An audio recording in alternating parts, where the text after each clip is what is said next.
Management, as we had seen, is decision making and problem solving with resource optimization. If that is the definition of management, then the core concern of management can and only be effectiveness. Now, effectiveness as a concept, like many other such intangible ideas, can have shades of meaning, but these shades of meaning have subcomponents which, when considered, bring clarity into what is meant by the word.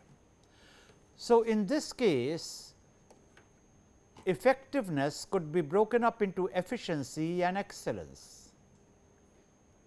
So, when one is managing for effectiveness, one is managing for efficiency and excellence.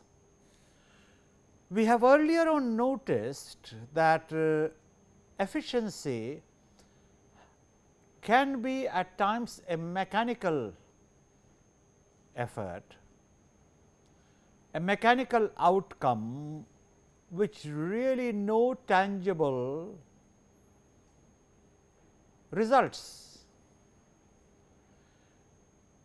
Like, for example, a car may have machinery in top working gear. It may have a brilliant seminizing job. It may be polished to a point where you can almost see your face in the shining exterior, very efficiently done up. But if it does not drive to any destination, it does not really matter.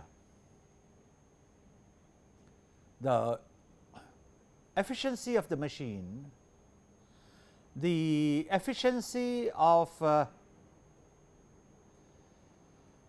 the polishing effort is to no avail. So, to that one adds the concept of excellence. It must in performance reach the highest possible level. Together, it constitutes effectiveness. Now, in covering as we have through the different topics that we have covered, concerns of understanding organizations, that of engineering business, structure, process, design, cybernetics systems, socio-technical systems. The time has come to ask, what does this all total up to? And this can only total up to effectiveness of results. I am going to spend some time with you in looking at the effectiveness parameters of managerial action, but then one must be quite clear that effectiveness is both internal to the actor, which is the individual, in this case the manager, and external in terms of the efficacy of machines and the environment in the organization. So, there will be number of aspects surfacing our attention, and you would do well to understand that whereas they are interrelated, the treatment is independent. The first concept of effectiveness is forever self development or self management. If you are yourself not evolved and if you are not managing yourself well, there is no way in which results would come. For example, you can't deal with any manager, any decision maker with any degree of success, unless he has some self discipline, unless he manages himself in a way in which he is a reliable person to deal with. If he is not a reliable person to deal with, then any kind of transaction may be converted 20 times over into any legal document, but it will have no meaning, because how often can you go to the courts? Hence, self development is the first building block of effectiveness. There should be considerable scope for self development beyond performing the immediate task requirements of the job, which means the immediate task performance has to be a necessary ingredient, but this necessary ingredient does not go far enough, and above all, what is said here, it does not take place automatically. One has to have conscious efforts at managing oneself, developing oneself, not just as a person, but also in terms of skills, given the continuously changing nature of the environment, and that has to be done deliberately. Be that as it may, some reasons which need to be considered is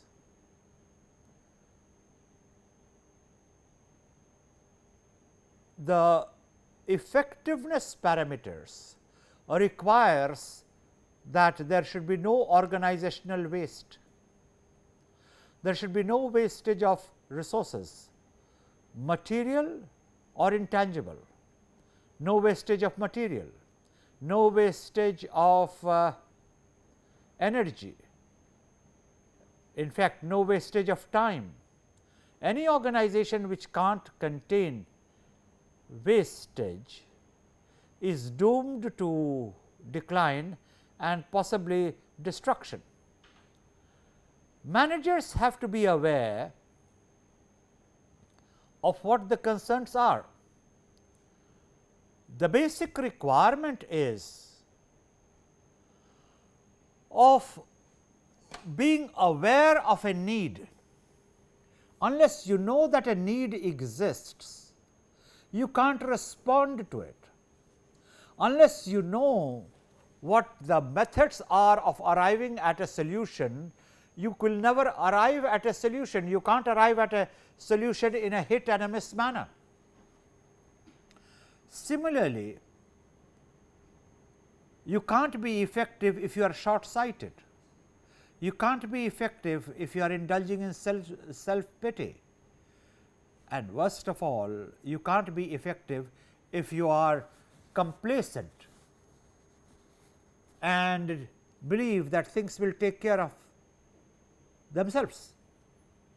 To put it simply, therefore, it is essential to understand that effectiveness requires a whole set of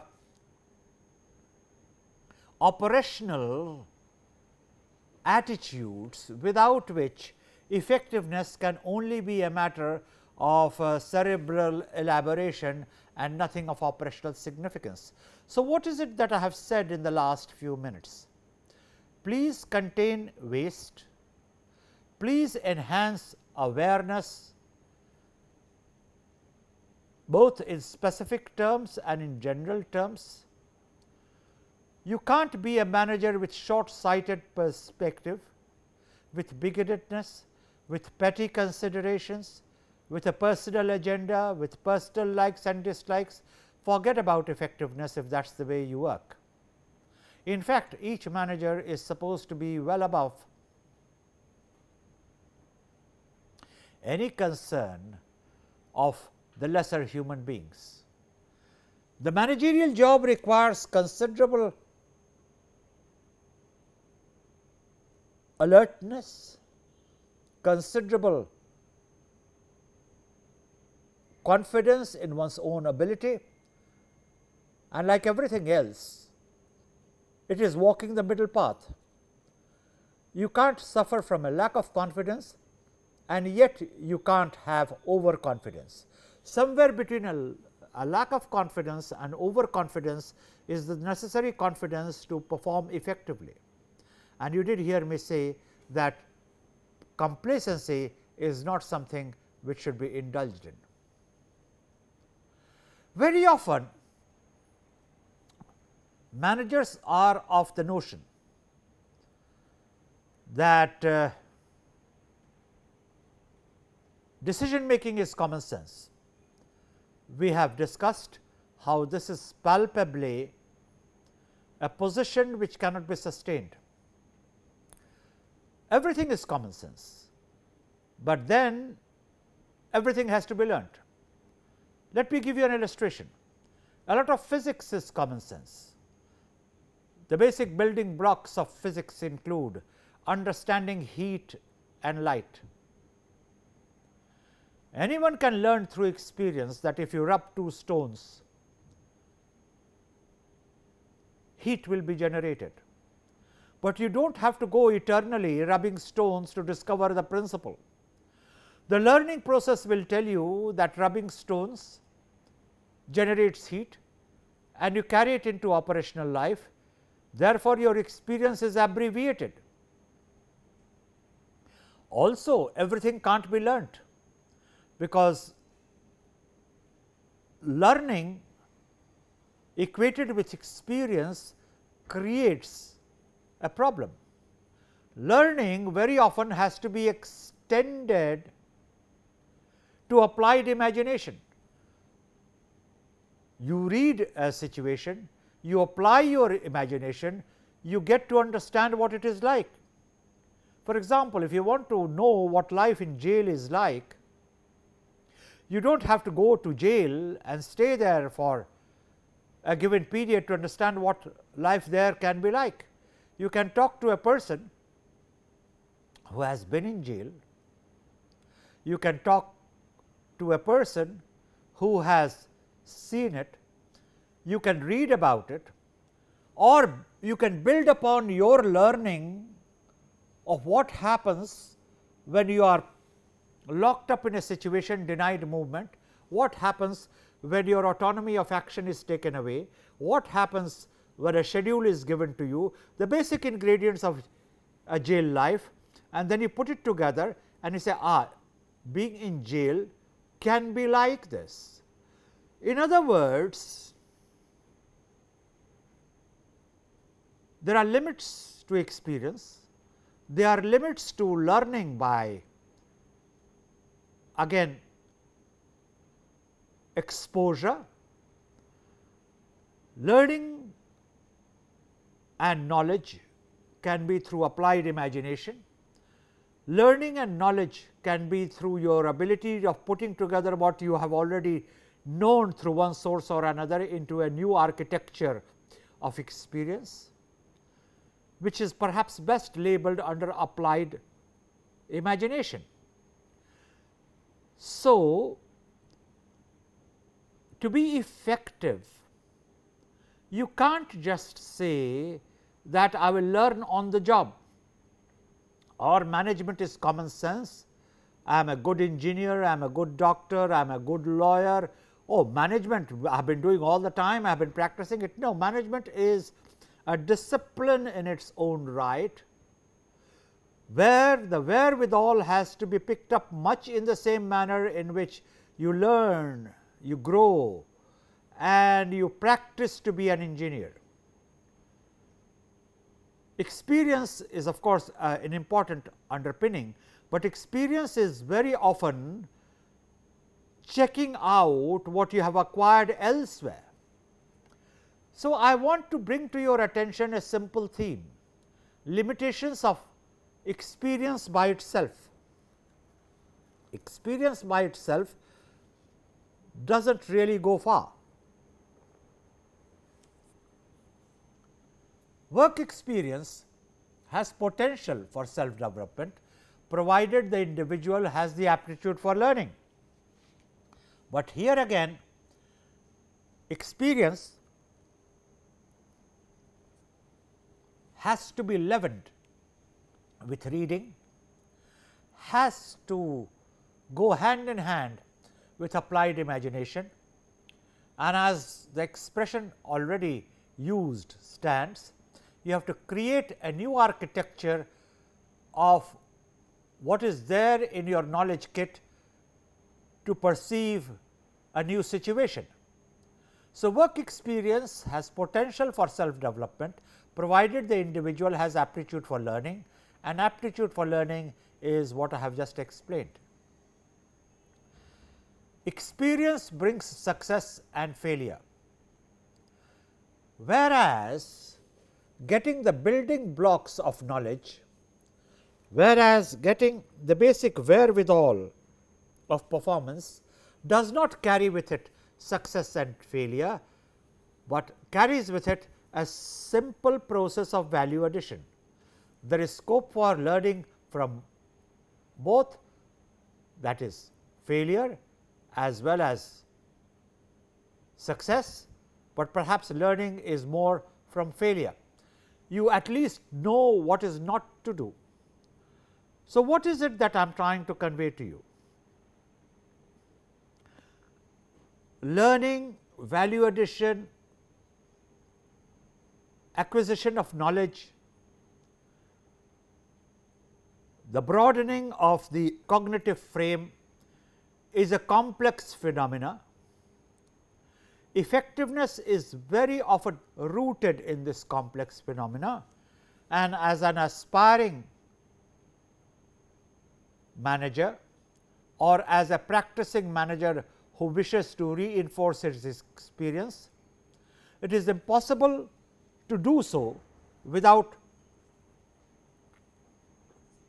putting in place a complex integrated framework of experience, learning, acquiring knowledge, applied imagination, creating a new architecture of the experiences you have to get into situations which you have never got into, and keep continuously reinforcing it.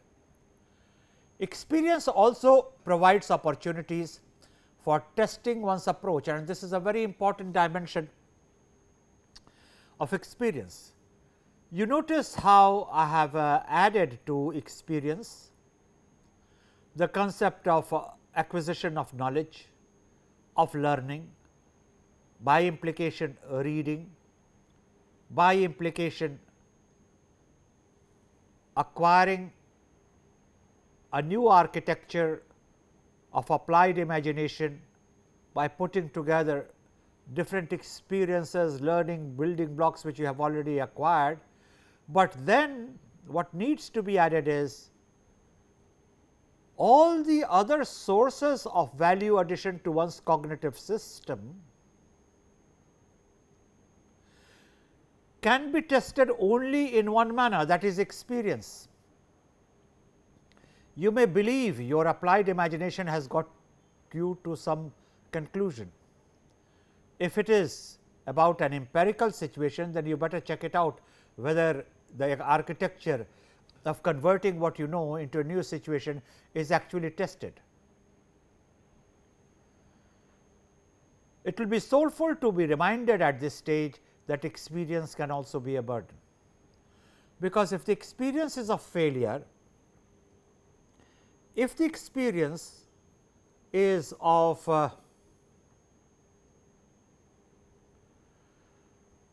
repeatedly attempting, but attempting unsuccessfully, then it becomes a burden, and it requires a whole wherewithal to rise above your negative experiences. Therefore, your effectiveness cannot be only a subset of experience. Experience can in certain ways reduce your effectiveness. If you do not have the psychological wherewithal, as I was suggesting, to convert that negative experience into a learning process and creating in your work style buffers which prevent you from making that mistake over and over again. Fortuitous success may include complacency. This is another alert which needs to be sounded. It is not as if success is always deserved. Success can be by chance. Success can be by default of others. Success can come as a surprise to yourself. Success can be, yes, and it is possible, just a divine blessing. If that converts your mental frame into complacency and helps you to believe that you are a great achiever, then that is going to impair the effectiveness of your subsequent action. Therefore, look at this slide as some of the cautions which need to be exercised in looking at the foundations of effectiveness in work situations. If the organization has weak goal setting and performance evaluation process, then the experience is not demanding on an individual. So, like everything else in management, here too the socio-technical system approach makes a significant contribution, and it moves on the usual two wheels: personal parameters of action and exogenous and objective parameters of action. The personal parameters of action have been elaborated on in certain manner. A word needs to be put in on the exogenous factors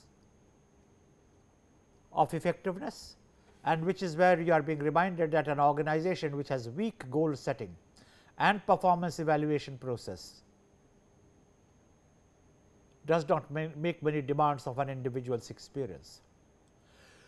So, effectiveness has as one of its concerns the kind of structure, process and procedures, not to overlook the design which an organization has, and effectiveness is really the outcome of a whole set of variables which at times can be complex, but more than the complexity, their interaction decides the kind of new shapes which they can acquire if the interaction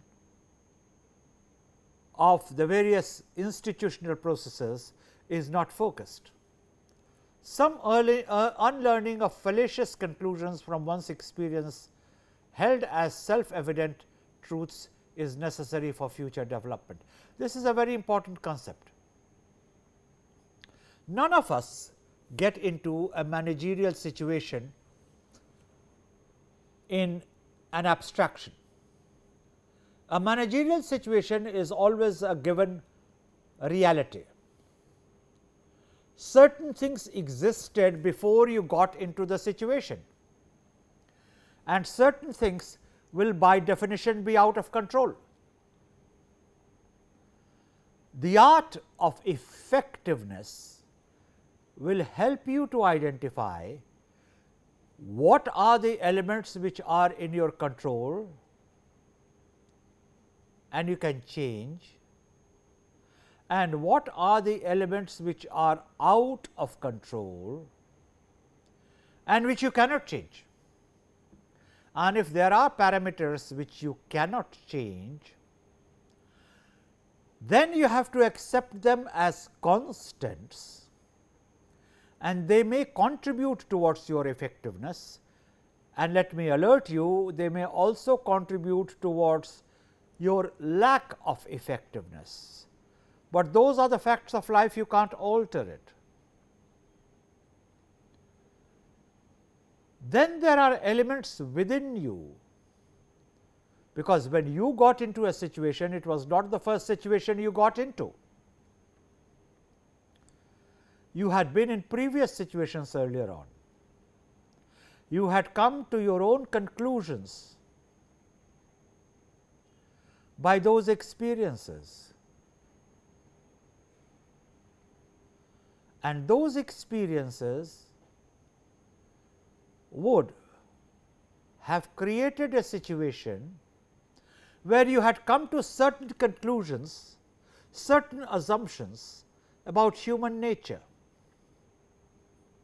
And these assumptions and these conclusions about human nature, about the nature of managerial action, about just about anything, are as wide as they can be, at times almost 180 degrees apart.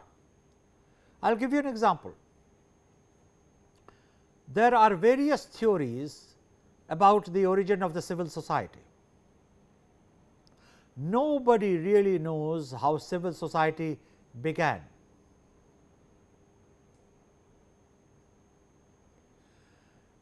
Now, people who have expounded upon the origin of the civil society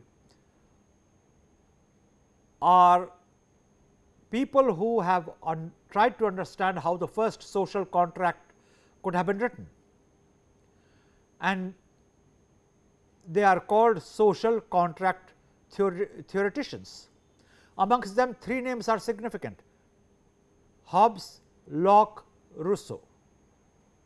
We do not have time to get into the theories which all three of them propounded, but suffice it be for our purposes to understand that Locke assumes that the state of nature was nasty, brutish and short, and therefore, troubled by the state of nature, human beings entered a contract with each other to have a king who could protect them and shield the not so strong from troubles of human experience, and that is how civil society was born. Hobbes, on the other hand, believes that the state of nature was idyllic, clearly 180 degrees different from the first social contractualists.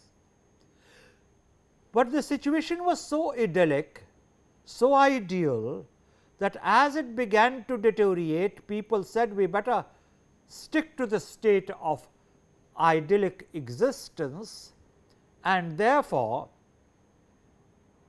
they entered a social contract and created a king.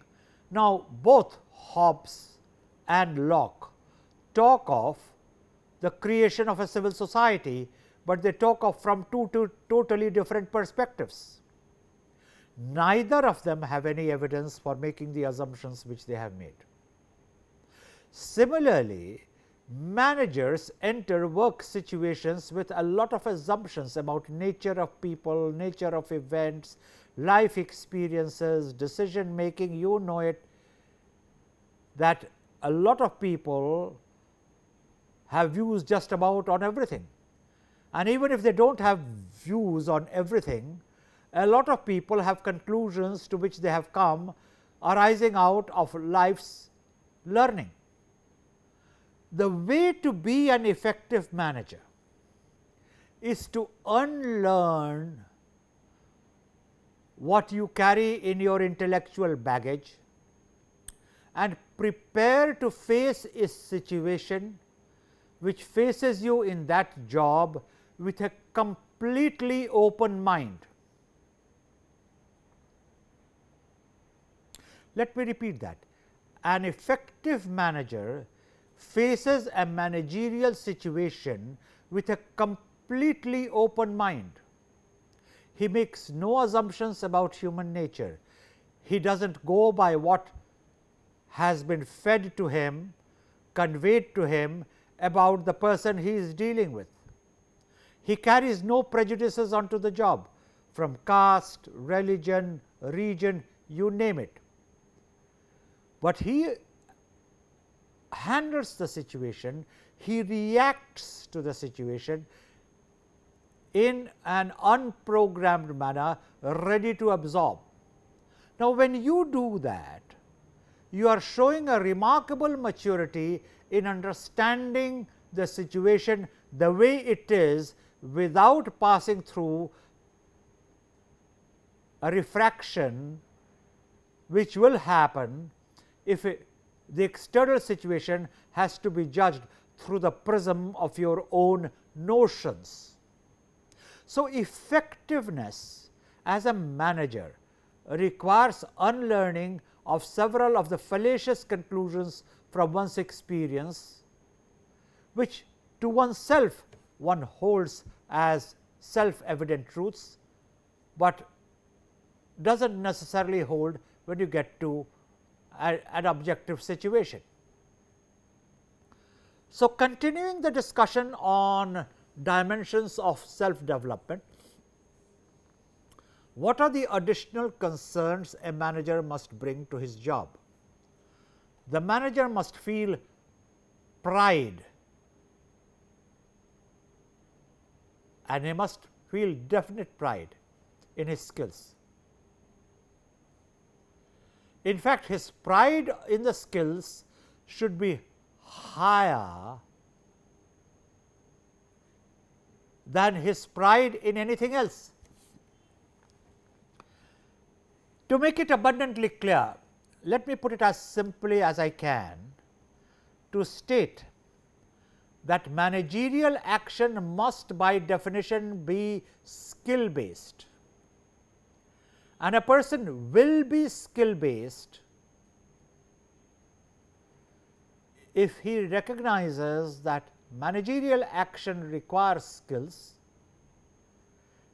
and he also understands that he is the best person to handle it, because he believes he has the necessary skills to deal with the situation. Skill cannot be just a cognitive affair. Management is a craft which deals with practice. Management learning is the making of a practitioner. If management learning is the making of a practitioner, then skill becomes the ability to use ideas in action. Ideas are not good enough. Good ideas have to be put into operational reality and made to work. If a good idea does not work, then to continue with the use of the same word, it may not be such a good idea. But there are different types of skills required for managerial effectiveness, and one needs to have this whole range of skills. These skills can be listed as technical skills, behavioral skills, conceptual skills, administrative skills. All these 4 skills are necessary for being an effective manager.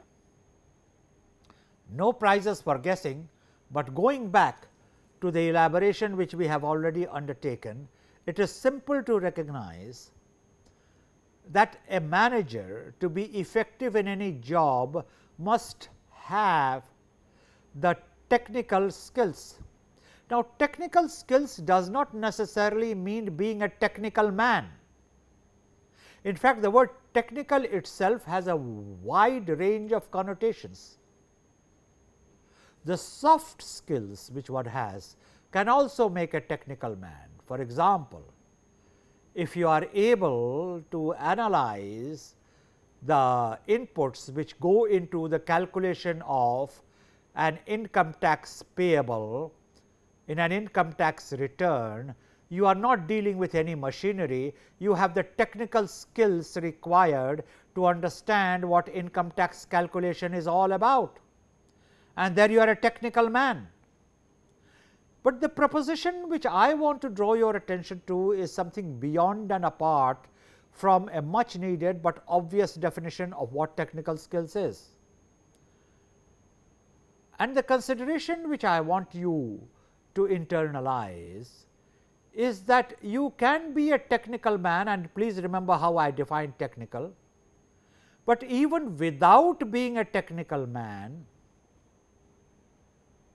to be in a managerial job, you must have an appreciation of the technical skills required. In other words, being technical means you can actually operate those skills.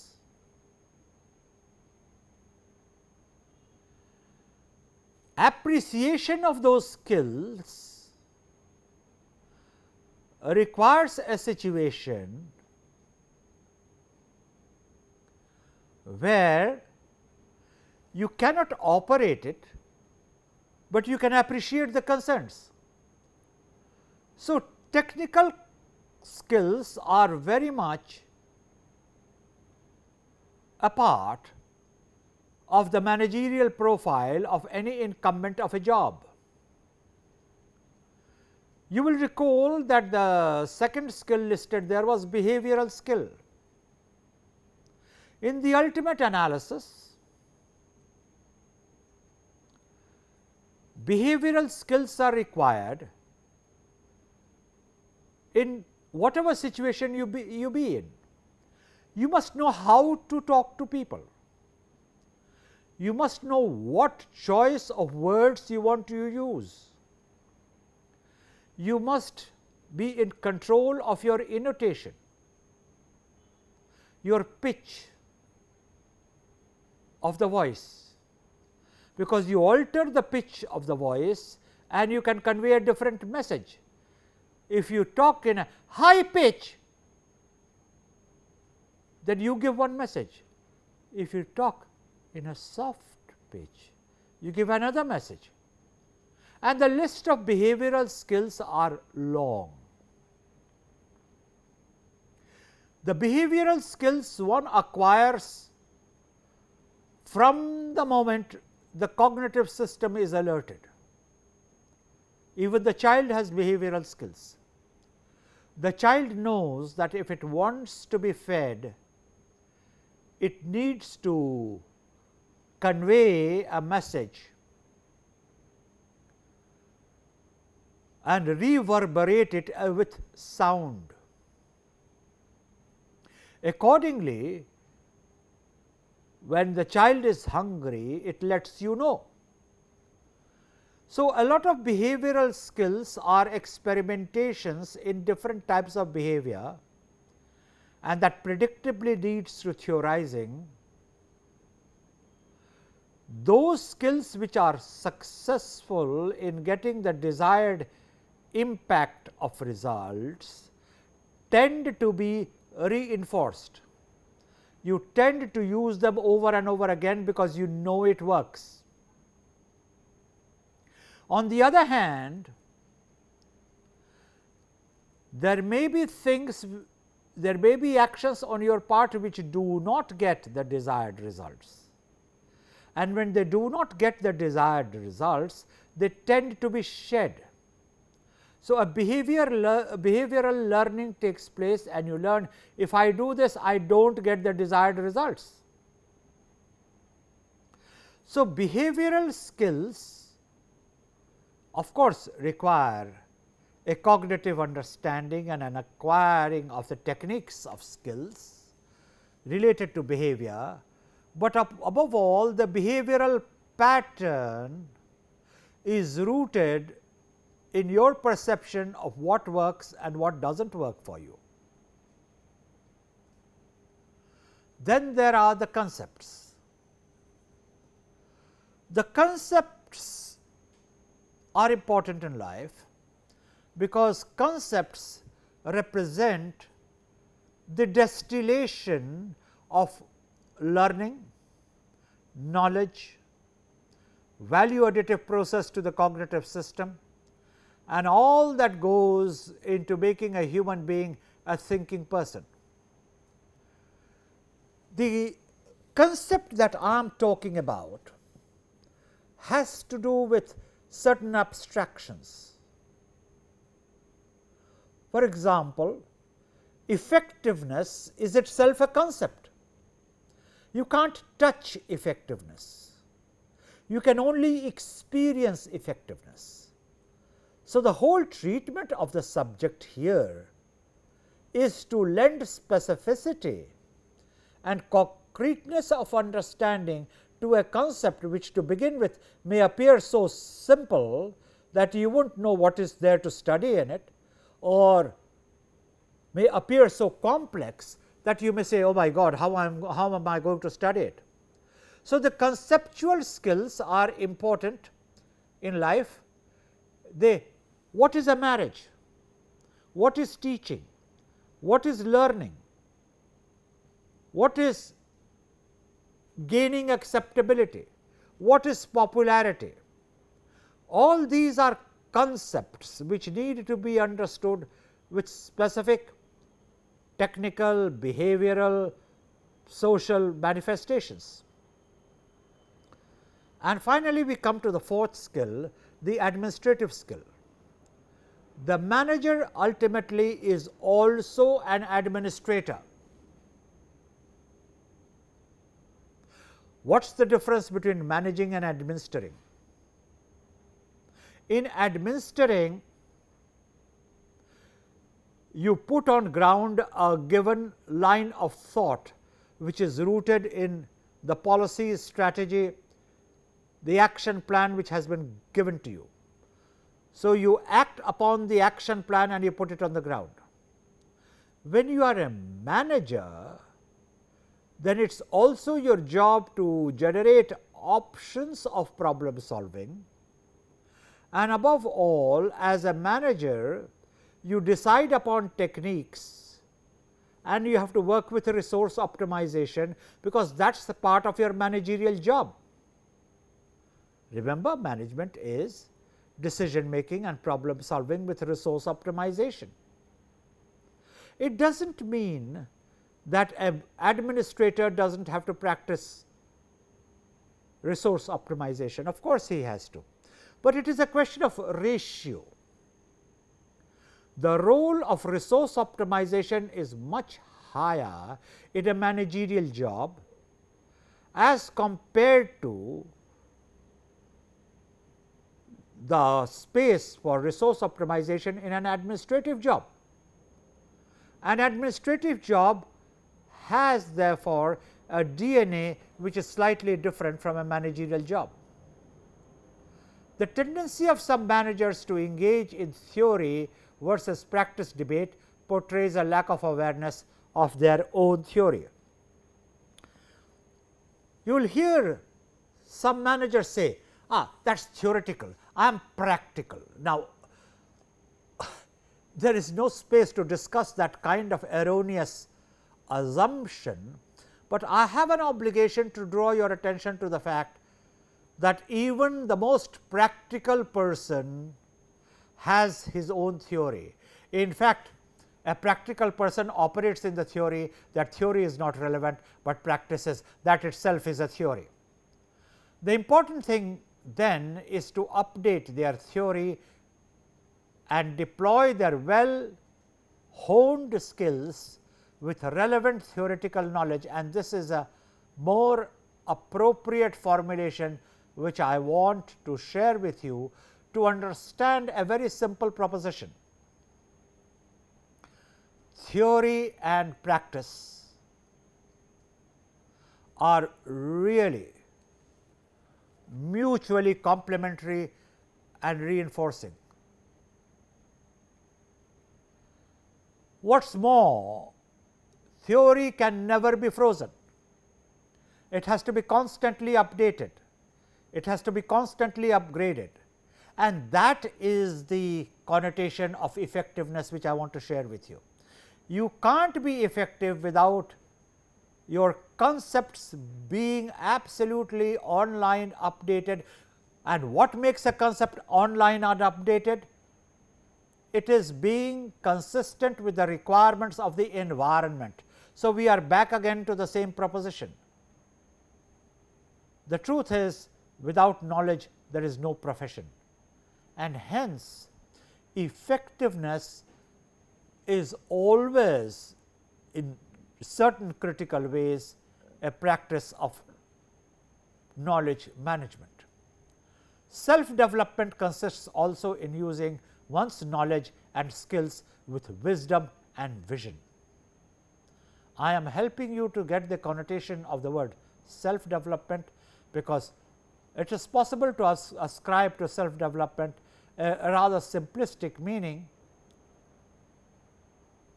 but it requires use of one's knowledge. Therefore, it is in the domain of knowledge management, use of one's skills, and therefore, it is a craft, but both the exercises have to be done with wisdom and with vision.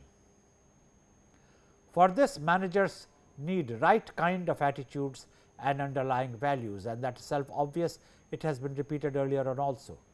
Organizations pay a high hidden cost for self seeking and conflict prone behavior of managers with advanced knowledge and sharp skills. Here is a danger to which I would like to draw your attention. If you are a person with advanced knowledge and sharp skills, and incidentally most of us do believe that we have very good knowledge and we have sharp skills. Of course, there are doubting Thomases and there are people who suffer from lack of confidence, but they are not a very large group of people. Most people do believe that they are very talented. If you consider yourself excessively knowledgeable, then of course, you are putting up windows in acquiring more knowledge. And if you believe you have sharp skills to a point of fault, then you will do nothing about keeping those skills alive.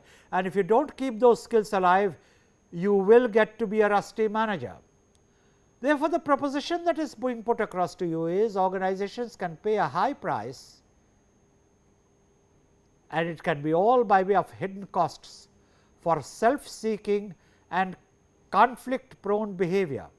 Organizations which are torn apart by self seeking managers and managers which are perennially in conflict do tend to take a downward spiral. Therefore, the values for internalization become the following: they require excellence, they require cooperation, they require innovation, and they acquire responsibility. So, whether it is excellence, cooperation, innovation and responsibility, let me quickly walk you through this so that you get its correlation to effectiveness. Excellence is quality in all aspects of work discharge, quality which approximates the highest level of performance, appearance, effectiveness in that task, and if the optimal effectiveness on that particular task becomes the quality of excellence, which then contributes to the overall effectiveness. So, again I am trying to show to you how excellence, which itself is pregnant with the notion of effectiveness in its work discharge, in turn integrates the result of those tasks to present a quality framework, which then contributes to overall results. For this, cooperation is necessary, cooperation between jobs, cooperation between departments, cooperation between individuals, and you can't have a conflict prone situation being effective. You also need innovation. You need continuously quicker, better, faster and different ways of task discharge, so that the changing environment is appropriately responded to by the internal work methods. And finally, responsibility. responsibility for action, responsibility for your own decisions, responsibility for managing yourself, and above all responsibility for the results. These are values for internalization so far as the study of effectiveness parameters is concerned, and there is more to come.